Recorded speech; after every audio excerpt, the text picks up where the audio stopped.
early on, but what area would you say so far has performed closest to your expectation, and what element of it right now you still think needs a little ways to go? I think when I look at the team as a whole, we set out to build, I think, a pretty well-rounded team that could win games in a variety of different ways, that didn't necessarily need to rely on one segment of the team over other segments of the team. And I think in certain ways we've seen that over the first couple of weeks. I don't know that we've hit our stride in any particular area of our team, but we've grinded out some wins. I think we've had moments when each segment of our team has performed at a pretty high level. But I wouldn't look at any spot and say, yeah, we're hitting on all cylinders there. So I think I'd look at it and say we set out to build a pretty balanced club that could win games in different ways. And I'm not sure we've played our best baseball yet, but we've won games in different ways. And so that's been good to see. Again, knowing that it's very early on, Luis Robert Jr. is someone who's always had that really high ceiling, but especially offensively has been a very free swinger in the past. It seems like he has made some massive adjustments so far and is putting together much better at-bats. What have you seen from him, and why do you think you guys have been able so far to unlock that type of discipline? I think he's very comfortable.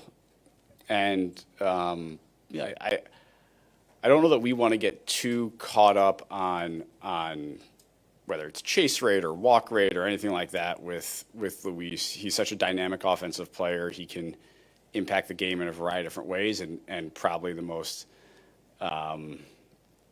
impactful way is with his damage, and we saw that last night. He can still do that. So, I don't know if he's going to lead baseball in OBP at the end of the year, but I think we're seeing the natural evolution of a really talented player who's comfortable, who's healthy, and it's been great to see. This is not an area that we sat him down and said we need to cut down on chase rate. I think it's more of just an awareness of where he is in his career and his natural growth and comfort. Tony? What does the progression look like for Soto over the next couple of weeks? I think to this point, from what I understand, he's progressing as we would expect. He's moving around indoors.